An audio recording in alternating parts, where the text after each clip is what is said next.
Hello everyone, আমি Saikat. Welcome to our blog. Recently আমরা Bangkok গিয়েছিলাম।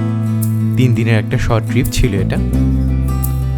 সো সেই ট্রিপেরই কিছু ছোট ছোট মুহূর্ত নিয়ে আজকের এই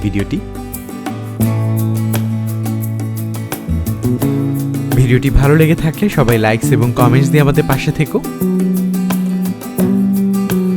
আর এই ধরনের আরো কন্টেন্ট দেখার জন্য আমাদের চ্যানেলটিকে অবশ্যই সাবস্ক্রাইব করবেন।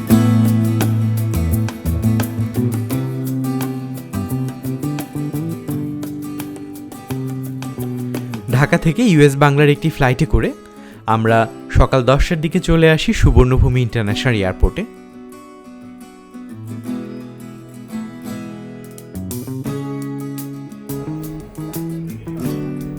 এখান থেকে আমরা স্কাই ট্রেনে করে আমাদের হোটেলের দিকে রওনা দিই। আমাদের হোটেলটি যে এরিয়াতে ছিল সেটার নাম হচ্ছে প্রাতুনা।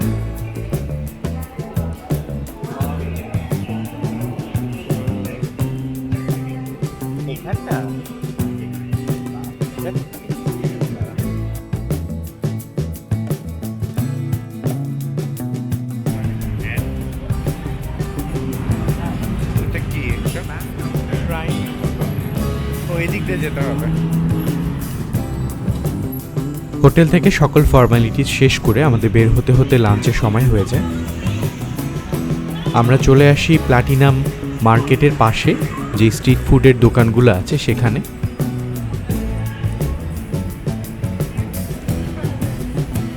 এখানে আসার পর আসলে এত বিভিন্ন ধরনের স্ট্রিট ফুড দেখে আমরা দুজনেই কনফিউজড হয়ে যাই আমরা আসলে কোন স্ট্রিট ফুডটা দিয়ে আজকে লাঞ্চ করব।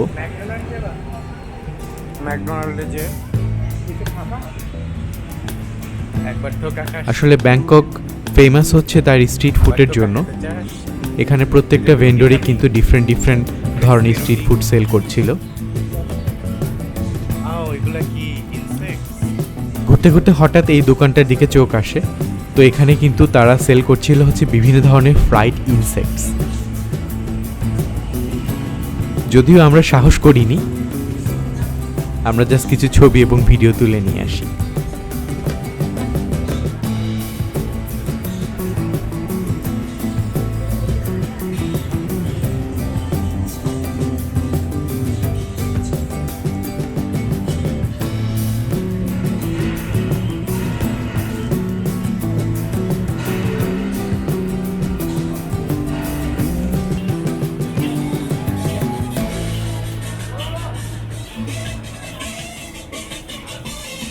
স্ট্রিট ফুড হলেও প্রত্যেকটা দোকানই কিন্তু খুব সুন্দর এবং পরিষ্কার পরিচ্ছন্নভাবে খাবার পরিবেশন করছিল। মিট আইটেমের ক্ষেত্রে আমরা চেষ্টা করছিলাম হালাল ফুডগুলো কোথায় সেগুলো থেকে খাবার খাওয়ার জন্য।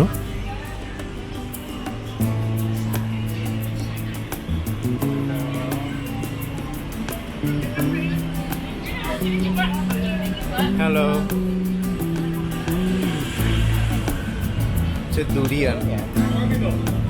সামার টাইম হওয়ার জন্য কিন্তু প্রচুর ফলের দোকানও ছিল এখানে।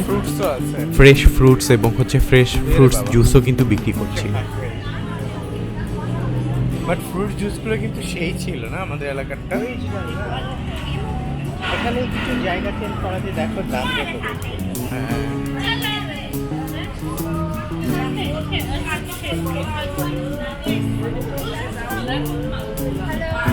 হ্যালো। স্ট্রিট ফুডের পাশাপাশি এখানে কিন্তু বেশ কিছু গিফটের দোকান এবং সুভিনিয়রের দোকানও ছিল।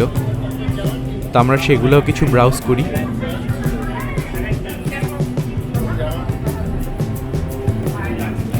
আসলে আমরা যেই সময়টায় গিয়েছিলাম এই সময়টাতে ট্যুরিস্টের চাপ কিছুটা কম ছিল।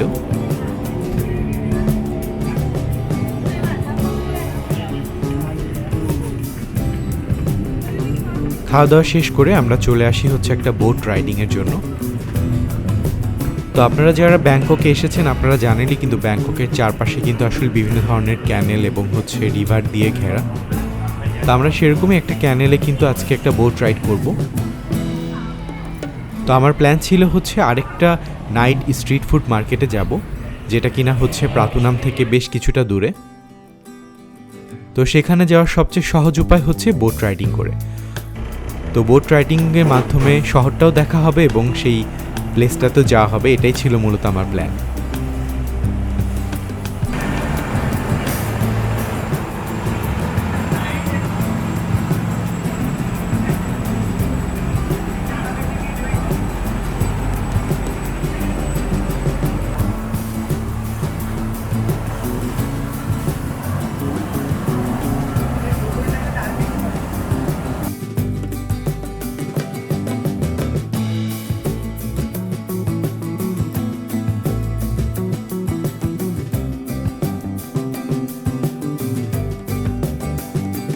আমরা চলে আসি যে নাইট ফুড মার্কেটে আমরা আসার কথা ছিল সেখানে।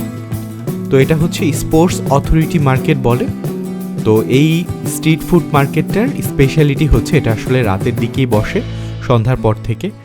আর এটার মোস্ট অফ দ্য স্টল হচ্ছে হালাল ফুড সেল করে। তো যেহেতু ব্যাংককে মিট আইটেমের ক্ষেত্রে হালাল ফুডটার একটু খেয়াল রাখতে হয়, যেহেতু ওরা পোর্ক খায়, সো সেজন্য আমরা চেষ্টা করেছিলাম এই এমন একটা স্ট্রিট ফুড মার্কেটে আসতে যেখানে মোস্ট অফ দ্য স্টল হচ্ছে হালাল হবে। আমরা ঘুরে ঘুরে দেখছিলাম বিভিন্ন ধরনের ফ্রাইড আইটেম, বিভিন্ন ধরনের স্ট্রিট ফুডগুলো।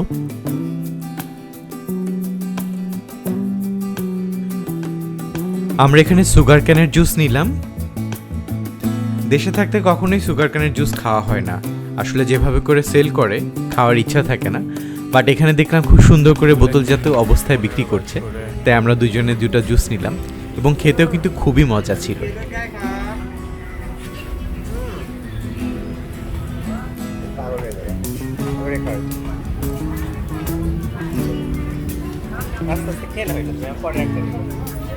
তুমি খাও, আমি খাচ্ছি তো।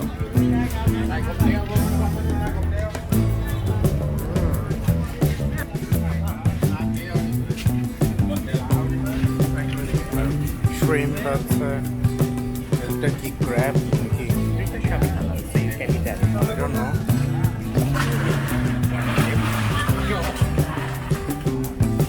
চলো সামনে যাই। এদিকে কি?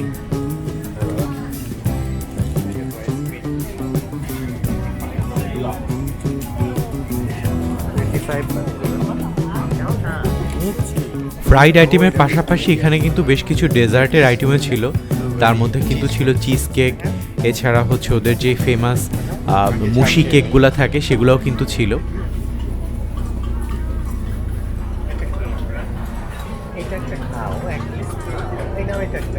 কি বল কে জানে, আমি তো জানি না, গাছ এগুলো দেখে নি।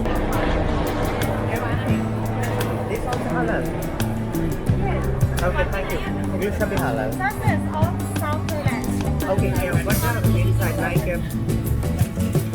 ব্যাংককের প্রথম দিনটা আমাদের এভাবেই কাটলো।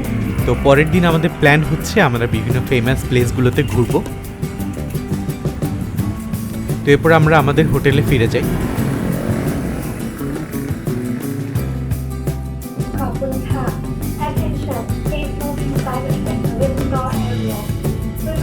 পরের দিন আমরা সকাল সকাল বের হয়ে পড়ি হোটেল থেকে। তো আজকের প্ল্যান হচ্ছে আমরা আজকে ব্যাংককের কিছু সিলেক্টেড ল্যান্ডমার্কগুলো ঘুরব। যেহেতু আমাদের খুবই শর্ট একটা ট্রিপ, সেজন্য আজকে আমরা কয়েকটা টেম্পল এবং হচ্ছে গ্র্যান্ড প্যালেসটা ঘোরার চেষ্টা করব।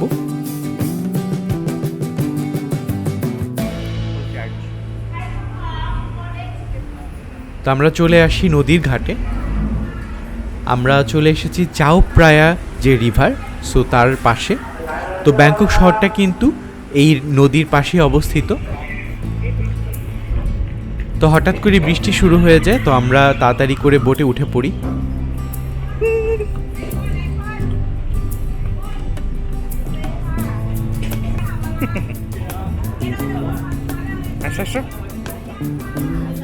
তো এই বোটগুলোতে কিন্তু দুটো জায়গাতে বসা যায়, ভিতরে বসা যায় এবং কিন্তু রুফটপে বসা যায়। যেহেতু বৃষ্টি হচ্ছিল সেজন্য আমরা ভিতরে বসি। তো এখান থেকে বোটে করে আমরা প্রথমে যাব হচ্ছে এমরেল বুদ্ধা টেম্পল, সেটা দেখার জন্য। তারপর ওখান থেকে যাব হচ্ছে গ্র্যান্ড প্যালেস। তো নদী থেকেই কিন্তু দেখা যাচ্ছে গ্র্যান্ড প্যালেসের যেই স্ট্রাকচারটা সেটা কিন্তু নদী থেকেই দেখা যাচ্ছে।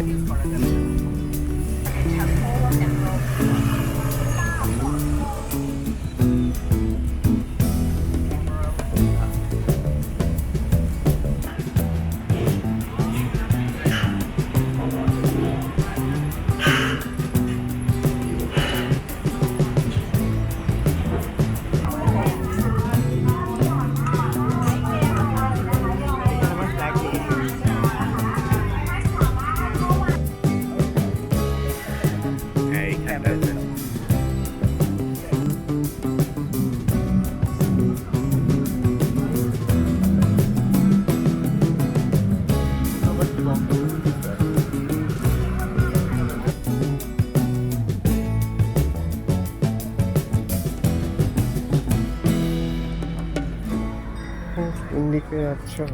না জিজ্ঞাসা করে কাউকে একটু না জিজ্ঞাসা করো।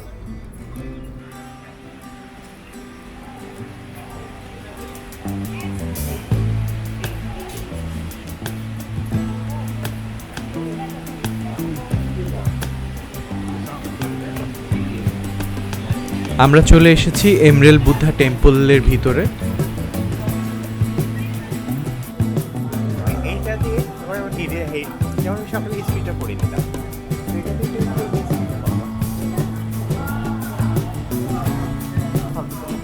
ওয়াও দেখো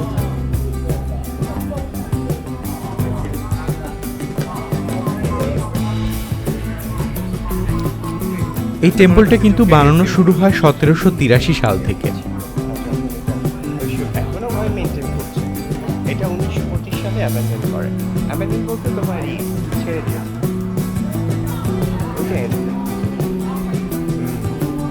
প্রত্যেকটা Emerald বিল্ডিং এ Buddha কিন্তু temple খুবই লাগে নিখুঁত পুরো। কারুকার্য করা, ঈদে বড় চোখেই বড় আরাম লাগছে। এবং থাইল্যান্ডের প্রত্যেকটা স্ট্রাকচারালে একটা বৈশিষ্ট্য দেখবেন, Wow. খুব গোল্ড এবং Mountain হচ্ছে color. ভাইব্রেন্ট কালারে কাজ করা। ভিতরে প্রোহিবিটেড খুব সম্ভবত। বাইরে কতগুলো তো এরিকার আমি ঘুরে ঘুরে দেখছিলাম, পরে শুনতে পারলাম আমরা আসলে এখনো ঢুকিনি মেইন প্লেসে। তো এখন হচ্ছে আমরা আসলে ঢুকবো।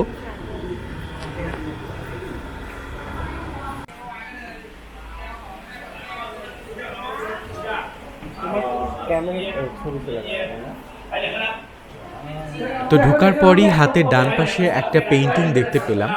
পুরোটাই কিন্তু হচ্ছে ওয়াল জুড়ে খুব সুন্দর করে পেইন্টিংটা করা। তো এখানে যারা গাইড ছিল তারা বললো এই পেইন্টিংটার মধ্যে কিন্তু আসলে ওদের এই এমরেল বুদ্ধা টেম্পলটা কিভাবে এরা তৈরি করে, এটার হিস্টোরি এবং কিছু পৌরাণিক কিছু কাহিনী এটাতে বর্ণনা করা আছে। তবে একটা মজার বিষয় হলো, আপনারা খেয়াল করলে দেখবেন এখানে যে গোল্ডেন কালারের যে অংশগুলো সেগুলো কিন্তু রিয়েল গোল্ড থ্রেড দিয়ে কিন্তু এই কাজগুলো করা।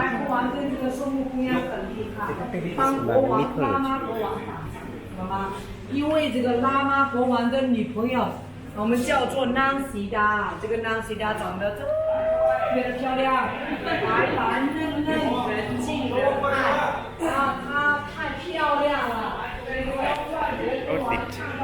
ওগুলো গোল্ড করা। এটা হচ্ছে মূল হাউস। এটা হচ্ছে এমরেল বুদ্ধা টেম্পল।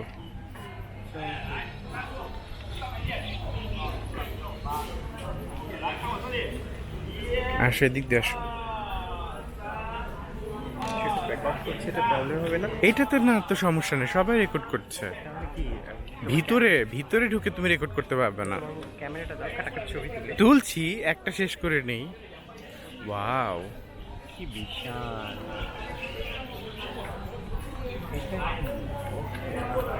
এটাও একটা টেম্পল। হ্যাঁ,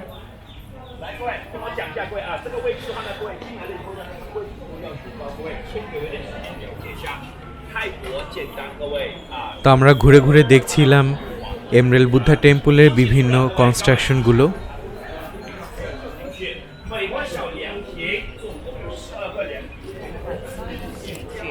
এত নিখুঁত সব কাজগুলো আসলে দেখতে দেখতে আমরা আসলে যে কতটা সময় পার হয়ে গিয়েছিল আমরা খেয়ালই করিনি।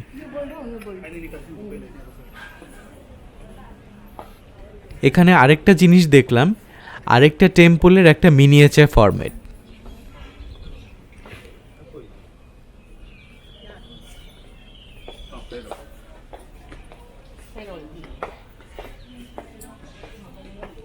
মিনিয়েচার হলেও এটাতে কিন্তু খুব সুন্দর এবং নিখুঁতভাবে পুরো টেম্পলটাকে খুব সুন্দর করে তৈরি করা হয়েছে।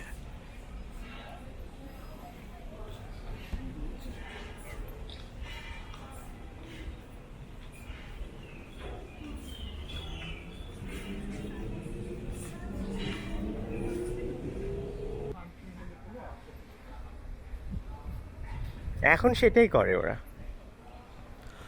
তো এমরেল বুদ্ধা টেম্পল থেকে আমরা চলে আসি হচ্ছে গ্র্যান্ড প্যালেসের দিকে। Detail design.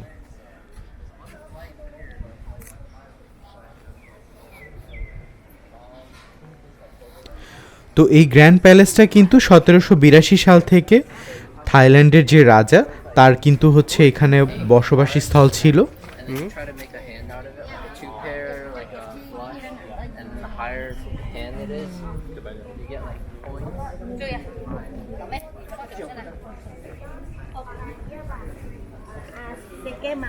বর্তমানে যদিও রাজা এখানে থাকেন না, কিন্তু এখানে গভর্নমেন্ট অফিসগুলো এখনো রয়ে গেছে।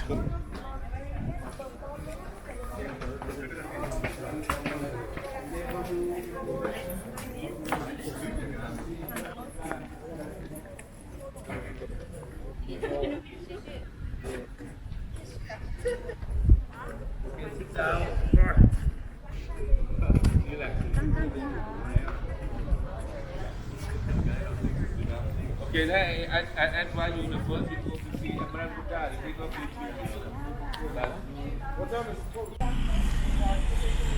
তো গ্র্যান্ড প্যালেস দেখার পর আমরা চলে আসি ওয়াত আরুনে। তো ওয়াত আরুনটা কিন্তু হচ্ছে গ্র্যান্ড প্যালেসের বিপরীত পাশে। তো নদীর এক পাশে হচ্ছে গ্র্যান্ড প্যালেস এবং তার বিপরীত পাশে হচ্ছে ওয়াত আরুন।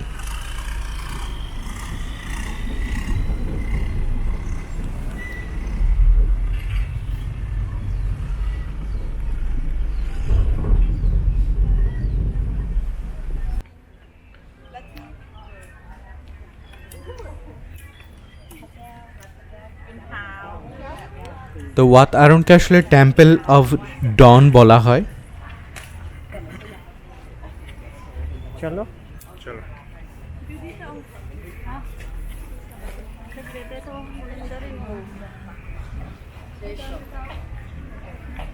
我都看是马文没就服了。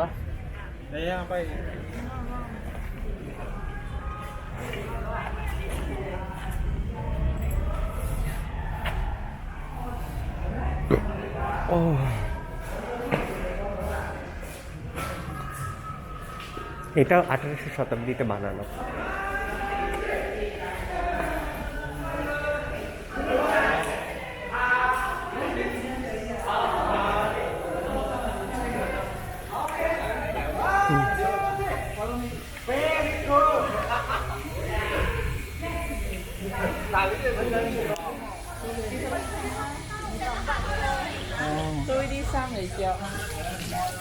এইখানে আগে ছিল মনে হয়, না ওদিকে ছিল।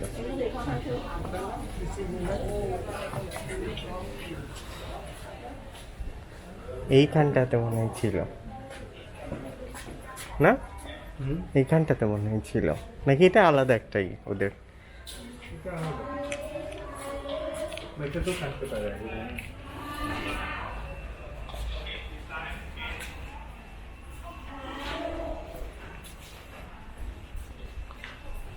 বললাম না একই টাইপ। চলো, এগুলো সব ঢাকা।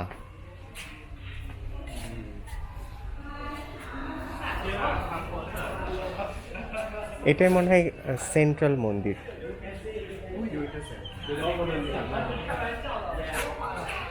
এরকম অনেকগুলো কম্পাউন্ড আছে। Okay, 1, 2, 3. এখানে বিয়ে হয়। 1, 2, 3. Sawadi together. Everyone, Sawadi. Okay. 1, 2, 3. 1, 2, 3.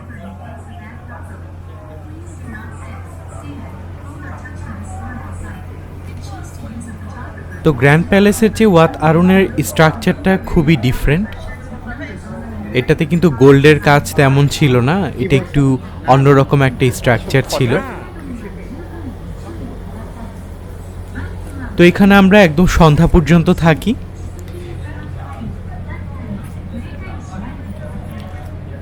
আর এর মাধ্যমেই কিন্তু আমাদের শেষ হয়ে যায় আমাদের ব্যাংকক ট্রিপটা। তো আমাদের ভিডিওটি ভালো লেগে থাকলে লাইকস এবং কমেন্টস দিয়ে আমাদের পাশে থেকো এবং আমাদের চ্যানেলটিকে সাবস্ক্রাইব করো। সবাইকে অসংখ্য ধন্যবাদ।